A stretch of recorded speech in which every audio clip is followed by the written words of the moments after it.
नमस्कार सभी धर्मी लोगों का आपके अपने चैनल पर एक बार फिर स्वागत है। अब मैं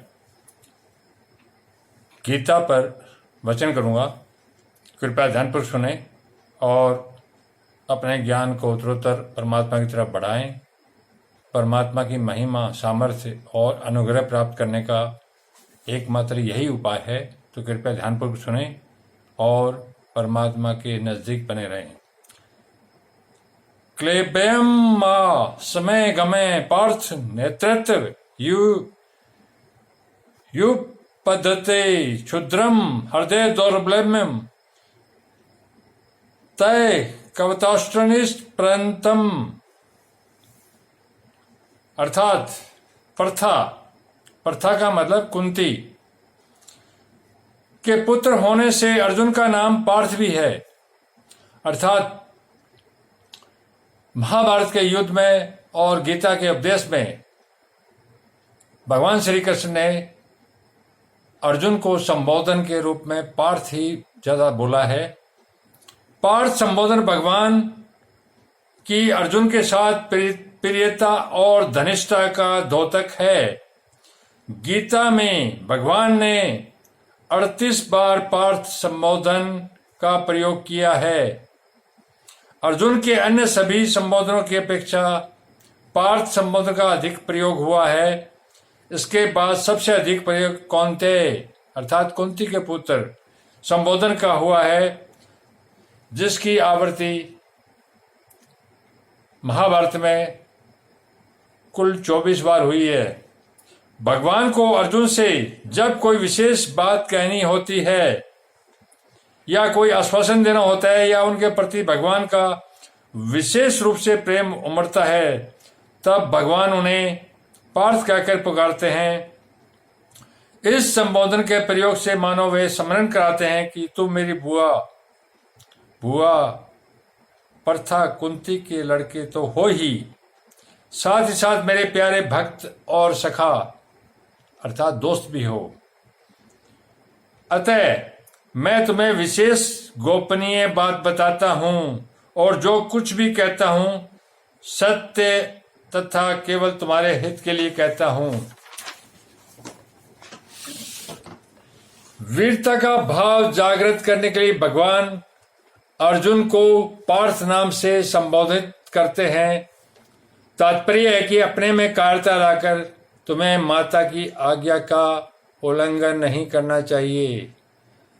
अर्थात अर्जुन की माता भी युद्ध चाहती थी, तो यहाँ भगवान श्री कृष्ण उसको बताते हैं कि अपने में कायरता लाकर तुम्हें माता की आज्ञा का उल्लंघन भी नहीं करना चाहिए। केवलम मास में गवाएं अर्जुन कायरता के कारण युद्ध करने में अधर्म हो और युद्ध न करने में धर्म मान रहे थे। अतः अर्जुन को चेतना के लिए भगवान कहते हैं युद्ध न करना धर्म की बात नहीं है, यह तो नपुंसकता हिजड़ापन है, इसलिए तुम इस नपुंसकता को छोड़ दो। नेतृत्व युप पद्धति तुम्हारे यह हिजड़ापन नहीं आना चाहिए, क्योंकि तुम कुंती जैसे वीर क्षत्राणी माता के पुत्र हो और स्वयं भी शूरवीर हो। तात्पर्य यह है कि जन्म से और अपनी प्रकृति से भी यह नपुंसकता अर्थात हिजड़ापन तुम्हारे लिए सर्वथा अनुचित है। परंतु तुम सवै प्रताप हो अर्थात शत्रुओं को तपाने वाले भगाने वाले हो, तो क्या तुम इस समय युद्ध से विमुख होकर अपने शत्रुओं को हर्षित अर्थात खुश करोगे? क्षुद्रम हृदय दौर्बल्यम तव कत्वोत्तिष्ठ या क्षुद्रम परिशिष्ट भाव पद से दो अर्थ होते हैं। यह हृदय की दुर्बलता तुष्टता को प्राप्त करने वाली अर्थात मुक्ति, स्वर्ग और कीर्ति देने वाली नहीं है। अगर तुम इस तुच्छता का त्याग नहीं करोगे तो स्वयं तुच्छ अर्थात छोटे हो जाओगे, और यह हृदय की दुर्बलता तुच्छ चीज है। तुम्हारे जैसे शूरवीर के लिए ऐसी तुच्छ चीज का त्याग करना कोई कठिन काम भी नहीं है। तुम जो ऐसा मानते हो कि मैं धर्मात्मा हूं और युद्ध रूपी पाप नहीं करना चाहता, तो यह तुम्हारे हृदय की दुर्बलता है, कमजोरी है। इसका त्याग करके तुम युद्ध के लिए खड़े हो जाओ, अर्थात अपने प्राप्त करते हो को जो युद्ध रूपी कर्तव्य तुम्हें प्राप्त हुआ है उसका पालन करो। यहां अर्जुन के सामने युद्ध रूप कर्तव्य क्रम है, इसलिए भगवान कहते हैं कि उठो, खड़े हो जाओ और युद्ध रूप कर्तव्य का पालन करो। भगवान के मन में अर्जुन के कर्तव्य के विषय में जरा भी संदेह नहीं है। वे जानते हैं कि सभी दृष्टियों से अर्जुन के लिए युद्ध करना ही कर्तव्य है, अर्थात अर्जुन की थोथी युक्तियों की परवाह न करके उनको अपने कर्तव्य का पालन करने के लिए चट आज्ञा देते हैं कि पूरी तैयारी के साथ युद्ध करने के लिए खड़े हो जाओ। युद्ध सामान्यतः पाप है और संसार में कोई भी ऐसा नहीं चाहते, ना पहले कोई चाहता था ना आज कोई चाहता है। लेकिन धर्म की रक्षा, न्याय की रक्षा और पाप को खत्म करने के लिए युद्ध जरूरी था और अर्जुन क्षत्रिय था और क्षत्रिय धर्म का पालन करना उसके लिए कर्तव्य था। अगर वो कर्तव्य से विमुख होता तो इस गीता का ज्ञान संसार को प्राप्त ही नहीं हो पाता। ये जरूरी था। और रही बात मृत्यु की और अपने कुटुंबियों को मारने की, तो वो तो भगवान ने अपना विश्व रूप, श्री कृष्ण ने जो विष्णु के रूप में विश्व रूप दिखाया था, उसमें जो मृत्यु इस युद्ध में होनी थी वो तो पहले ही हो चुकी थी।